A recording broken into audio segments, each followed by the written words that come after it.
What's going on, guys? Welcome back to another video. In this video, I've got another very important AMC update to bring to all of you this evening. So what we're going to be talking about in this update is a little bit of the technicals on the longer time frames that we are seeing on AME right now, just to give us a bigger picture on what we have to look forward to going into next week after the holiday weekend. Now, we're going to be going over the Ortex data, the max pain, and a little bit of the option chain going into next week as well. And then we're going to get into some of the two key things that we are going to be discussing in this video. And again, not clickbait at all. This is coming right from the Bank of England.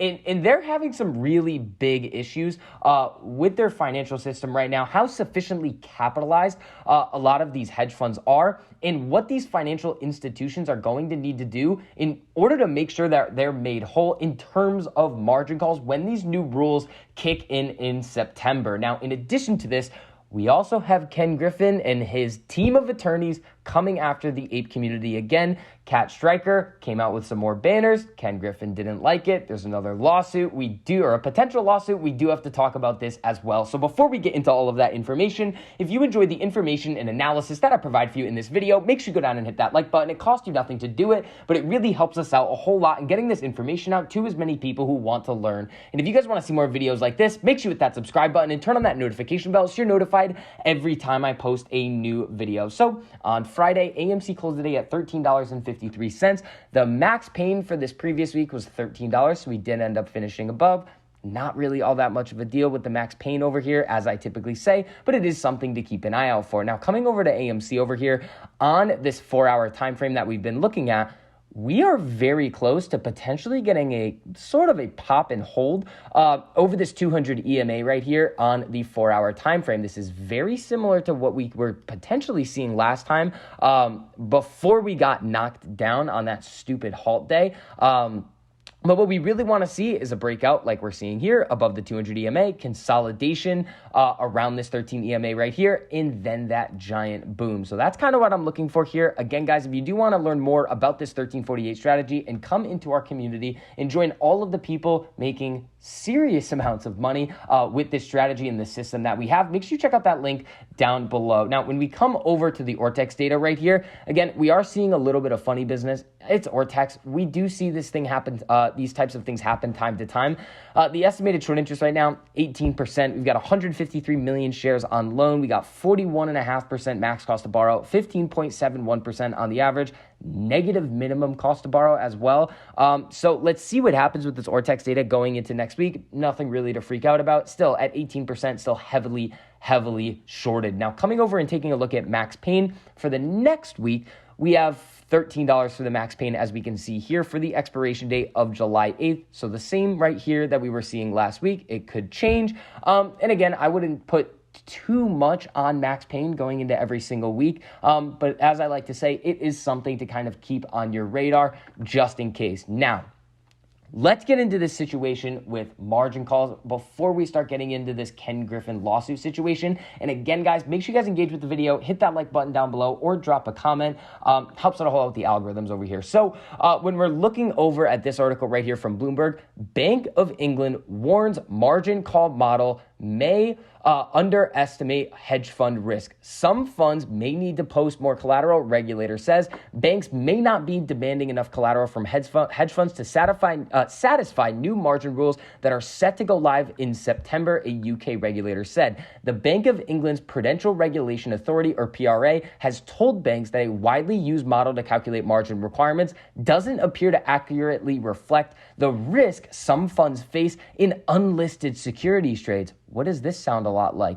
OTC derivatives. The warning comes just months before hundreds of hedge funds and other firms come under the scope of rules expected to drive up costs in the $12.4 trillion derivatives market. The reforms are aimed at cutting risk in the market following the global financial crisis, or the GFC, and will force firms with more than the equivalent of $8 billion uncleared over-the-counter derivatives to post extra collateral known as initial margin. We have something very similar happening in the United States as this as well. I believe it's either phase 5 or phase 6.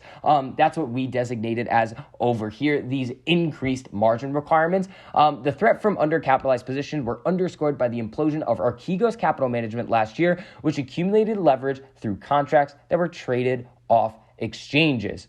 So what we're looking at here is a potential situation where a lot of these funds are going to have to put up more collateral. Now, if they are holding on a lot of long positions or have long positions that are posted as collateral, everybody knows what the market has done over the last 5 months. It has not been a fun time if you're holding long positions. Now, when this September date comes around and they have to post more collateral and they don't have it, well, they're either going to have to find a way to raise new funds or they're going to have to liquidate a lot of their positions that they are holding. Now, is that going to cause either fire sales in the market? It's possible, but it could also force them to get out of some of their short positions, depending on what they are over leveraged on and depending on what the market does between now and September. So that is definitely something that we need to keep an eye out for. Now, let's talk about this situation with Ken Griffin. So I want to give you guys a little bit of a background for those of you guys that may not fully understand what's going on at this point.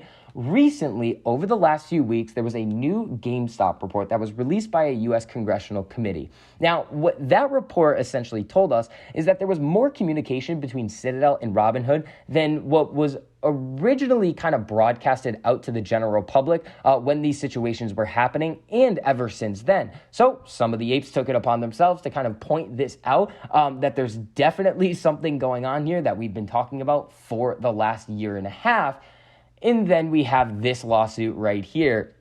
So when we're looking at what's going on here, remember, Cat Striker, absolute beast of an ape, putting out all of these flyers, banners, trucks, really fighting for the cause over here, has received another one of these essentially cease and desist orders. So RE planned continued defamatory campaign regarding Citadel Securities and Ken Griffin. So here's some of the key pieces that we're looking at here. So I, along with William Burke of Quinn Emanuel Urquhart and Sullivan LLP, represent both Citadel Securities and its founder, Ken Griffin. I write concerning your campaign to smear Mr. Griffin's reputation. This includes your false claim that Mr. Griffin lied under oath. You have not only repeatedly made this false claim on social media, but you have also flown banners with this false statement and circulated stickers with it. I understand that you also plan to place it on a mobile billboard this weekend. Mr. Griffin did not lie under oath, and a federal court, the SEC, and Congress have all rejected the conspiracy theory that you are spreading. Now, let's take a second here.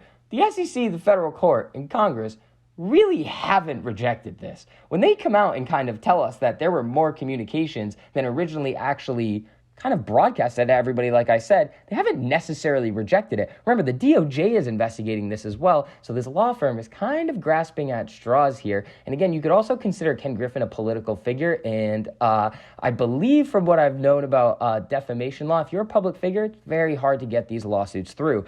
You claim Mr. Griffin lied under oath, has no factual basis. It is a fabrication you have advanced while promoting certain meme stocks on Twitter and Reddit. Over the course of the past year, you've been inventing and or disseminating various unfounded conspiracy theories and debunked narratives, including false claims that Citadel... Honestly, it's so hard to read this without laughing. I'm sorry. It is so hard to read some of these legal filings and these cease and desist orders without actually laughing. And I want to show you guys something else too. So Cat Striker received this cease and desist order right here. And you know what she did? She didn't back down. This is what she did. If you look at her Twitter account right now, Ken Griffin lied under oath. Her profile picture right now is Ken Griffin lied to Congress. We don't care. At the same time, guys, we all sort of know what's going on here.